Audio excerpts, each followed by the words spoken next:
Sa video na ito matutuklasan mo ang isang bagay na hindi kailanman naipaliwanag sa karamihan ng mga taong higit 70 anyos, isang simpleng turmeric routine na maaaring makatulong sa iyo na muling makaranas ng mahimbing, kalmadong tulog na walang abala. Hindi lang basta nakahiga na nakapikit ang mga mata kundi totoong tulog na nagpapagaling sa katawan, nagpapatahimik ng isipan, at nagbibigay ng lakas para magising kang muli na parang ikaw ulit. At kailangan mong manatiling kasama ko hanggang dulo nito dahil sa bandang huli, ibabahagi ko ang isang makapangyarihang bonus tip, isang bagay na napakasimple, ngunit madalas hindi napapansin, at sinasabi ng maraming senior na talagang nagbago ng kanilang tulog. Ang makaligtaan nito ay isang pagkakamaling ayaw mong mangyari. Dahil aminin natin, ilang gabi ka nang nakahiga nakatitig sa dilim pagod ang katawan pero ayaw pa ring magpahinga ng isip mo. Ilang beses ka nang nagising ng 2 3 iniisip kung bakit ayaw ka nang dalawin muli ng antok. Nakakapagod. Nakaka-frustrate. At sa paglipas ng panahon naapektuhan na ang lahat, ang iyong mood, enerhiya, pati na ang gana mong harapin ang araw. Pero paano kung sasabihin ko sa'yo hindi lang ito dahil tumatanda ka na? Paano kung ang tunay na dahilan ay unti-unting nabubuo sa loob ng iyong katawan at walang kailanman na ipaliwanag sa iyo sa paraang malinaw? Kaya mahalaga ang video na ito. Bago tayo magpatuloy, huminto ka muna sandali at makisabay sa akin. Sabihin mo, saan ka nanonood ngayon? Ilagay mo ang iyong bansa o lungsod sa comments, binabasa ko ang bawat isa. At kung kahit kaunti ay pamilyar sa iyo ang mga sinasabi ko, kung nahihirapan ka sa pagtulog at pagod ka na sa pagiging pagod gawin mo ito ngayon. Pindutin ang like button. Mag-subscribe sa gintong sustansya. Dahil ang matututunan mo maaaring hindi lang makatulong sa iyo na makatulog ng mas maayos, maaari rin itong ibalik ang pakiramdam na buhay ka ulit. Tara na. Diretso na tayo. Nagbabago ang tulog pagkatapos ng 70 pero hindi sa paraang iniisip ng karamihan. Malamang narinig mo na ang normal lang yan sa pagtanda. Pero sa kaibuturan mo alam mong may mali. Dahil hindi lang ito tungkol sa pagtanda. Ito ay tungkol sa nangyayari sa loob ng iyong katawan tahimik gabi-gabi. Bumababa ang produksyon ng melatonin ng iyong katawan, ang hormone na nagsasabi sa iyong utak na oras na para matulog. Ibig sabihin, kahit pagod ka na, hindi tuluyang inaka-off ang utak mo. Gumagala ito, hindi mapakali pinapanatili kang gising kahit gusto mo na lang magpahinga. Kasabay nito, mas marami ka nang nararamdamang kirot kaysa dati. Maaaring sa likod, tuhod o balikat. Yung banayad na pananakit na mas lumalakas kapag nakahiga ka na sa katahimikan. At ang isipan mo naman, mga iniisip na hindi lumalabas sa araw ay biglang dumarating sa gabi. Mga alaala. Mga alalahanin. Maliliit na bagay na biglang nagiging malaki kapag gabi na. Kaya ano ang nangyayari? Natutulog ka pero hindi malalim. Nagigising ka sa gitna ng gabi minsan higit pa sa isang beses. At paggising sa umaga hindi ka refreshed, pagod ka pa rin. Ang ganitong tulog dahan-dahang kumukuha ng bagay mula sa iyo. Enerhiya mo. Pasensya mo. Kasiyahan mo. At ang pinakamahirap, maraming senior ang tinatanggap na lang ito bilang normal. Tumitigil na silang maghanap ng sagot. Pero nandito ka. Ibig sabihin, hindi ka sumuko. Kaya tatanungin kita ng tapat. Naranasan mo na ba ito? Paggising sa gitna ng gabi hirap makatulog muli at pagod kinabukasan. Kung ay type mo ang via sa comments ngayon. Huwag mo nang masyadong isipin, ilagay mo lang. At habang nandoon ka sabihin mo rin kung saan ka nanonood. Gusto kong makita kung gaano karaming tao sa buong mundo ang nakakaranas nito. Hindi ka nag-iisa. At higit sa lahat hindi mo kailangang tanggapin ito bilang normal. May dahilan ito. At sa susunod na bahagi, mauunawaan mo ang isa sa pinakamalaking nakatagong sanhi na hindi pinag-uusapan ng marami, isang bagay na maaaring nakakaapekto sa tulog mo gabi-gabi nang hindi mo namamalayan. Manatili ka lang dito. Ngayon, tuklasin natin ang isang bagay na karamihan sa tao ay hindi iniugnay sa kanilang tulog pero tahimik na nakakaapekto sa iyo gabi-gabi. Inflammation o pamamaga. Hindi mo ito palaging nakikita.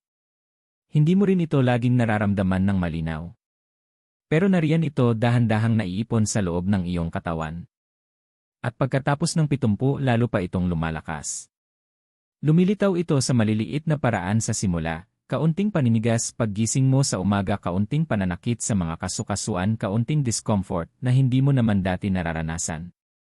Pero ang hindi alam ng marami, ang inflammation ay hindi lang nananatili sa kasukasuan o kalamnan. Naapektuhan din nito ang utak. Pinapanatili nitong nasa mababang estado ng i-alerto, ang iyong katawan parang may hindi tama. At kapag ganito ang pakiramdam ng katawan, hindi ito tuluyang makapag-relax. Kaya kahit nakahiga ka na, kahit nakapikit na ang mga mata mo, kahit tahimik na ang paligid, hindi pa rin lubos na nagpapakawala ang iyong katawan. Nagiging magaan ang iyong tulog. Mas madaling maputol. Mas mahirap makabalik. At gabi-gabi naiipon ito hanggang sa maging nakakapagod. Nagigising ka hindi dahil sa ingay, hindi dahil sa ilaw, kundi dahil ang mismong katawan mo ay hindi panatag. Ganyan ang epekto ng inflammation. Tahimik nitong ninanakaw ang lalim ng iyong tulog. At ang masakit na katotohanan, maraming senior ang iniisip na ang problema sa tulog ay nasa isip lang. Pero sa totoo lang nasa katawan ito. Kung nagsisimula itong magbigay kahulugan sa iyo, kung naranasan mo ang ganitong hindi mapakaling, putol-putol na tulog, gusto kong i-type mo ang naiintindihan ay sa comments. Gawin mong sandali ito ng pag-ugnay ng mga piraso. At sabihin mo rin ulit sa akin saan ka nanonood. Gusto kong makita kung gaano kalayo ang naabot ng mensaheng ito. Dahil kapag naunawaan mo ito, magsisimula magbago ang lahat. Ngayon, dito na tayo sa mas makapangyarihang bahagi. May natural na paraan para pakalmahin ang inflammation na ito. Isang bagay na simple. Abot kaya. At kayang tugunan ng iyong katawan ng banayad ngunit epektibo. At iyon ang susunod nating pag-uusapan. Huwag mong laktawan ito. Dito na tayo sa bahagi na talagang makakapagbago ng lahat para sa iyo. Turmeric. Malamang narinig mo na ito dati. Siguro nakita mo na sa kusina o may nabanggit lang sa iyo, pero hindi talaga naipaliwanag kung bakit ito mahalaga, lalo na para sa mga higit 70 na nahihirapan sa tulog. Linawin natin. Sa loob ng turmeric ay may natural na compound na tinatawag na curcumin. At dito nakasalalay ang tunay nitong bisa. Gumagana ang curcumin sa loob ng katawan mo. Hindi sa ibabaw lang, hindi pansamantala, kundi sa ugat ng problema. Tumutulong ito na pakalmahin ang inflammation, ang mismong dahilan kung bakit nagugulo ang tulog mo gabi-gabi. Sinusuportahan nito ang utak para bumagal ito imbes na manatiling magulo at aktibo. Banaed nitong pinapakalma ang nervous system para tuluyang makapag-relax ang katawan mo. Isipin mo ito sandali. Ang nararanasan mo, ang paggising, pagbaliktad sa higaan, at magaan na tulog ay hindi basta-basta lang. Sinusubukan kang kausapin ng iyong katawan. At ang turmeric kapag ginamit sa tamang paraan ay tumutugon sa mensaheng iyon. Pinag-aralan ng mga eksperto sa nutrisyon at pagtanda ang mga natural na compound tulad ng curcumin sa loob ng maraming taon. Nakita nila kung paano nito tinutulungan ang katawan na makabawi, bawasan ang discomfort, at lumikha ng mas magandang kondisyon para sa pahinga. Pero heto ang katotohanang madalas hindi napapansin. Hindi sapat ang basta, alam mo lang ang tungkol sa turmeric. Dahil karamihan sa mga senior ay gumagamit nito sa paraang halos walang epekto. Konti-konti lang ang iniinom, minsan lang inilalagay sa pagkain, walang tamang paraan, at kapag walang nangyari, sumusuko na sila. Hindi dahil hindi gumagana ang turmeric, kundi dahil hindi sila naturuan kung paano ito gamitin ng tama. At ayokong mangyari iyon sa iyo. Kung naniniwala ka na ang mga natural na lunas ay dapat ginagamit sa tamang paraan, hindi hinuhula, hindi minamadali, kundi naintindihan, gusto kong i-type mo ang sa comments ngayon. Gawin natin itong interactive. At habang nandoon ka, sabihin mo ulit sa akin, saan ka nanonood? Gusto kong makita ang iyong bansa. At sandali lang, pindutin mo rin ito ngayon para suportahan ang mensaheng ito. I like ang video. Mag-subscribe sa gintong sustansya. Dahil ang natututuhan mo rito ay hindi lang impormasyon. Ito ay isang bagay na maaaring tahimik na magpabuti sa iyong pamumuhay, sa iyong pahinga, at sa iyong paggising tuwing umaga. At sa susunod na bahagi ipapakita ko sa iyo kung bakit karamihan ng tao ay nagkakamali dito at kung ano ang dapat mong iwasan kung talagang gusto mo ng resulta. Manatili ka lang dito, nagsisimula ang pagkakamali ng marami nang hindi nila namamalayan. Ngayon makinig ka ng mabuti dahil dito madalas hindi namamalayan ng karamihan kung bakit hindi sila gumagaling. Kahit may turmeric sila sa kusina, kahit sinusubukan nilang gawin ang tama, hindi pa rin bumubuti ang kanilang tulog. At ang dahilan ay simple. Mali ang paggamit nila. Magpakatotoo tayo. Maraming senior ang walang routine. Basta nagdadagdag lang ng turmeric minsan. Kaunting kurot sa sabaw ngayon, wala bukas, bakat sa susunod na linggo, walang consistency, walang istruktura, walang intensyon. At ang katawan ay hindi tumutugon sa kalituhan. Tumutugon ito sa ritmo. May isa pang pagkakamali. Mababang kalidad na paggamit. May mga taong gumagamit ng turmeric na luma, processed, o basta hinalo lang sa pagkain na walang kahit anong makakatulong para ma-absorb ito ng katawan. Kaya dumadaan lang ito sa sistema ng halos walang epekto. Parang may ginagawa sila pero sa loob ng katawan walang pagbabago. At ito ang pinakamahirap na bahagi. Iniisip nila hindi ito gumagana. Pero ang totoo, hindi ito nabigyan ng patas na pagkakataon. At may mas malalim pa rito. Timing. Maraming tao ang gumagamit ng turmeric sa kahit anong oras. Umaga ngayon, hapon, bukas, minsan bago kumain ng mabigat o sa stressful na oras. Pero ang katawan mo ay hindi random. Ang katawan mo ay nangangailangan ng kapayapaan. Lalo na sa gabi. Dahil ang gabi ang oras ng paggaling. Ang gabi ang oras kung kailan dapat bumababa ang inflammation. Ang gabi ang oras kung kailan dapat bumabagal ang nervous system. Pero kung ginagamit ang turmeric ng walang tamang evening routine, hindi ito nakakaayon sa sleep cycle mo. Kaya tatanungin kita ng tapat. Gumagamit ka ba ng turmeric ng walang malinaw na routine? Walang istruktura? Walang kasiguraduhan kung naa-absorb ba ito ng katawan mo? Kung ay type mo ang nakikita via sa comments. At huwag mong kalimutan, sabihin mo rin kung saan ka nanonood. Gusto kong makita kung gaano kalayo na ang nararating ng mensaheng ito sa buong mundo. At kung kahit papaano ay nagbubukas ito ng iyong isip, gawin mo ito ngayon. Pindutin ang like button. Mag-subscribe sa gintong sustansya. Dahil ang susunod na bahagi ang siyang magbabago ng lahat. Ipapakita ko sa iyo ang eksaktong night routine para sa tamang paggamit, step by step, walang kalituhan, walang hula-hula. Manatili ka lang. Ngayon papunta na tayo sa praktikal na bahagi. Walang kalituhan. Walang hula. Isang simpleng nightly routine na maaari mong sundan.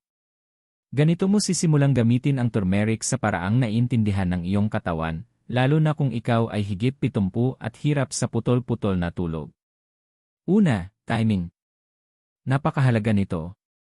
Mga 1 oras bago matulog, nagsisimula ng bumagal ang katawan mo. Bumababa ang heart rate. Ang utak ay lumilipat mula day mode patungo sa rest mode. Ito ang tamang window. Hindi sa oras ng stress.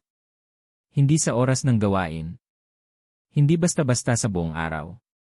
Sa gabi kapag handa na ang katawan mo makinig. Ngayon ang inumin.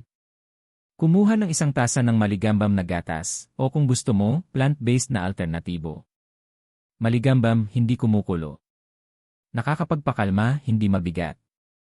Maglagay ng kalahating kutsarita ng turmeric. Pagkatapos, 1 mahalagang sangkap, 1 maliit na kurot ng black pepper. Huwag itong laktawan. Ito ang tumutulong para ma-absorb ng katawan ang turmeric sa halip na masayang lang. Kung gusto mo, maaari kang magdagdag ng kaunting honey, sapat lang para maging banayad at masarap. Haluin ng dahan-dahan. At heto ang madalas minamadali ng marami. Huwag inumin na parang gamot. Huwag minamadali na parang gawain. Inumin ito ng dahan-dahan. May kamalayan. Damhin ng katawan.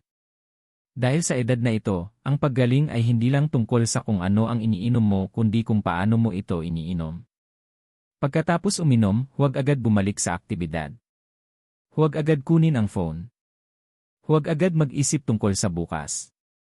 Umupo ng tahimik sa loob ng 0 hanggang 15 minuto. Hayaan mong kumalma ang katawan mo. Hayaan mong bumagal ang nervous system mo. Maaaring wala kang maramdamang malaki sa unang gabi. Normal iyon. Pero sa loob ng katawan mo may nagsisimulang magbago. Tahimik. Banayad. Tuloy-tuloy. At ganoon nagsisimula ang tunay na pagbabago. Kung handa kang subukan ito ngayong gabi, i-type mo ang subukan ay sa comments. Gawin itong commitment, hindi lang ideya. At muli sabihin mo kung saan ka nanonood. Gusto kong makita ang bawat bansa, bawat lungsod. At kung nandito ka pa rin, gawin mo ito ngayon. I like ang video.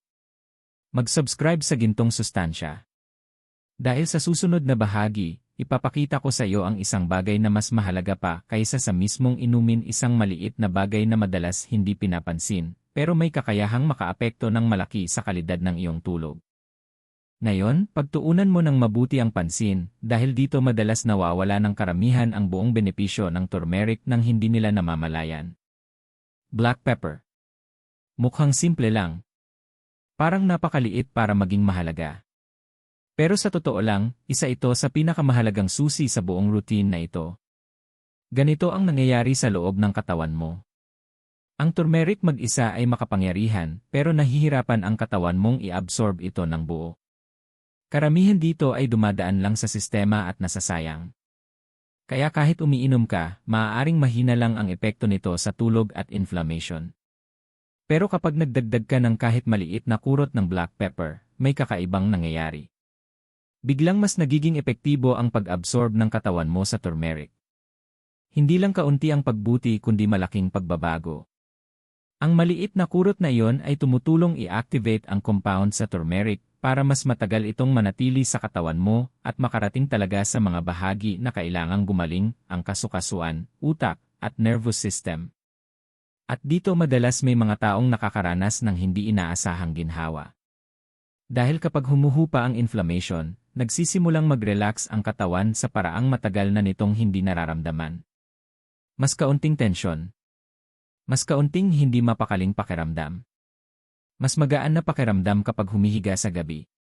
Pero ang tunay na problema, maraming tao ang nilalaktawan ang hakbang na ito. Hindi dahil wala silang pakialam kundi dahil minamaliit nila ito. Iniisip nila, spice lang naman yan. Gaano ba kahalaga yan? At ang maling pag-unawang iyon ang dahilan kung bakit wala silang nakikitang resulta. Kung ngayon mo lang ito nalaman, maging tapat ka sa sarili mo. Alam mo ba noon ang kahalagahan ng black pepper sa turmeric? Kung hindi, ay type mo ang bago ay akin sa comments. At muli sabihin mo kung saan ka nanonood. Huwag kang mahiyang mag-share, gawin natin parang global na usapan ito. Ngayon, sandali lang at suportahan mo ang mensaheng ito kung nakakatulong ito sa iyo. Pindutin ang like button. Mag-subscribe sa Gintong Sustansya. Dahil ang susunod na bahagi ay mas mahalaga pa kaysa sa mga sangkap. Ito ay tungkol sa mga bagay na dapat mong itigil sa gabi kung gusto mo talagang makaranas ng mahimbing at tuloy-tuloy na tulog pagkatapos ng 70. At ang bahaging ito ay ayaw pakinggan ng marami, pero binabago nito ang lahat. Manatili ka lang. Ngayon kailangan nating pag-usapan ang isang bagay na madalas binabaliwala ng marami pero tahimik nitong sinisira ang tulog higit sa lahat. Ang iyong gawi sa gabi. Kahit gaano pa kaganda ang turmeric routine mo kung mali pa rin ang ginagawa mo sa gabi, mananatiling putol-putol ang iyong tulog. Magpakatotoo tayo tungkol sa nangyayari sa maraming bahay sa gabi. Mabibigat na pagkain sa huling bahagi ng araw. Habang ang katawan ay dapat nagpapahinga, pinipilit itong mag-digest. Kaya nananatiling aktibo ang sistema mo imbes na bumabagal. Abala ang tiyan mo habang sinusubukan matulog ang utak mo. Ang internal na conflict na yon ay sapat na para magpuyat ka o magising sa gitna ng gabi. Masyadong maraming asukal sa gabi. Kahit maliliit na matatamis, saan na may asukal, biskwit maaari nitong bahagyang pataasin ang enerhiya mo at guluhin ang natural na sleep regimen. Pakiramdam mo kalmado ka sa una pero kalaunan nagiging hindi mapakali ang katawan mo ng biglaan. At ang isa pa. Screen o ilaw bago matulog. Telepono. Television. Maliwanag na ilaw bago humiga. Binabasa ng utak mo ang liwanag na yon bilang ang araw pa. Kaya imbes na maglabas ng sleep hormones, nananatili itong alerto. Kahit pagod ka na, nasa awake mode pa rin ang utak mo. At ito ang napakahalaga. Emotional stimulation bago matulog. Stressful na balita. Away. Pag-aalala. Pag-isip ng mga problema bukas. Hindi kayang ihiwalay ng utak ang totoong panganib at iniisip na problema. Kapag pinakain mo ito ng stress sa gabi, mananatili itong aktibo kahit nakapikit ka na. Ngayon, ang katotohanan na hindi madalas marinig ng mga senior. Ang tulog ay hindi lang tungkol sa kung ano ang iniinom mo. Ito rin ay tungkol sa kung ano ang itinitigil mo. Kung sumasang-ayon ka na malaki ang epekto ng mga gawi sa kalusugan, ay type mo ang sumasang-ayon yay sa comments. At sabihin mo ulit sa akin saan ka nanonood. Gusto kong makita kung gaano karaming tao ang kumokonekta sa mensaheng ito ngayong gabi. At kung may saysay ito sa iyo, huwag mong lampasan nang hindi ginagawa ito. I like ang video. Mag-subscribe sa Gintong Sustansya. Dahil sa susunod na kabanata, lalalim pa tayo kaysa sa mga gawi. Papasok tayo sa isang emosyonal na bahagi, isang bagay na tahimik na pinagdadaanan ng maraming senior gabi-gabi nang hindi nila pinag-uusapan. At kapag naunawaan mo ito, hindi mo natitingnan ang tulog sa parehong paraan. Manatili ka lang. Ngayon, gusto kong pag-usapan ang isang bagay na mas malalim pa kaysa sa turmeric, mas malalim pa kaysa sa mga routine, mas malalim pa kaysa sa tulog mismo. Dahil para sa maraming senior, hindi lang ito tungkol sa pahinga sa gabi. Ito ay tungkol sa kung paano mo tinitingnan ang buhay mo kapag tahimik na ang lahat. Ang gabi ay may paraan para ipakita ang mga itinatago ng araw. Kapag nawala ang ingay, kapag bumagal ang mundo, doon lumalabas ang lungkot, pag-aalala, at mga tahimik na iniisip. Maaaring napansin mo na ito. Hihiga ka at bigla na lang magsisimulang gumana ang isip mo. Ang kalusugan mo. Ang pamilya mo. Ang nakaraan. Ang hinaharap. Mga bagay na hindi mo na mababago at mga bagay na sana ay iba ang nangyari. At sa katahimikan na yon, mas nahihirapan kang matulog. Hindi dahil sira ang katawan mo, kundi dahil masyadong mabigat ang dinadala ng isip mo. Ito ang bagay na nararanasan ng maraming taong higit 70 pero bihirang pinag-uusapan. Dahil sa araw, malakas ka. Aktibo ka. Nakangiti ka. Kaya mong harapin ang lahat. Pero sa gabi, kapag walang nakatingin, mas malakas magsalita ang emosyon. At dito nagsisimula ang totoo. Ang tulog ay hindi lang pisikal na proseso. Ito ay kapayapaan ng emosyon. Hindi ganap makakapahinga ang katawan kung ang isip ay patuloy na may laban sa loob. Dito nagsisimulang maramdaman ng maraming senior ang isang masakit na bagay, hindi lang pagod kundi isang tahimik na bigat. Parang gising ka, pero hindi na tunay na payapa ang buhay mo. At gusto kong malinaw mong marinig ito. Hindi ka dapat manatili sa ganitong kalagayan. Ang pahinga ay hindi luho sa yugto ng buhay na ito. Ito ay pangangailangan. Masyado ka nang nagdala ng mabigat sa napakatagal na panahon para hindi ka bigyan ng kapayapaan sa gabi. Kung kahit kaunti ay ramdam mo ito, ay type mo ang ramdam ni Eki sa comments. At muli sabihin mo kung saan ka nanonood. Ayokong may makaramdam na nag-iisa sa ganitong usapan. Ngayon huminto ka sandali at gawin ang mahalagang bagay na ito. Pindutin ang like button kung tumatagos ito sa'yo. Mag-subscribe sa Gintong Sustansya. Dahil ang talagang hinahanap mo ay hindi lang tulog. Ito ay kapayapaan. At sa huling kabanata, ibabahagi ko ang isang bagay na madalas hindi napapansin ng marami, isang bagay na simple, halos sobrang simple, pero may kakayahang baguhin kung paano mo mararanasan ang gabi mo mula ngayon. Manatili ka lang. Paparating na ang pinakamahalagang bahagi. Ngayon dumating tayo sa bahagi na nag-ugnay sa lahat. At kailangan mong makinig ng mabuti dahil dito madalas nagkakamali ang karamihan, hindi dahil komplikado ang solusyon, kundi dahil maaga silang sumusuko. Ang tunay na sikreto ay consistency. Hindi lang turmeric. Hindi lang isang magandang gabi. Hindi lang minsang pagsubok. Kundi ang tuloy-tuloy na paggawa nito gabi-gabi kahit hindi mo pa agad nararamdaman ang pagbabago. Dahil heto ang hindi sinasabi sa karamihan ng senior. Ang katawan ay hindi gumagaling sa utos.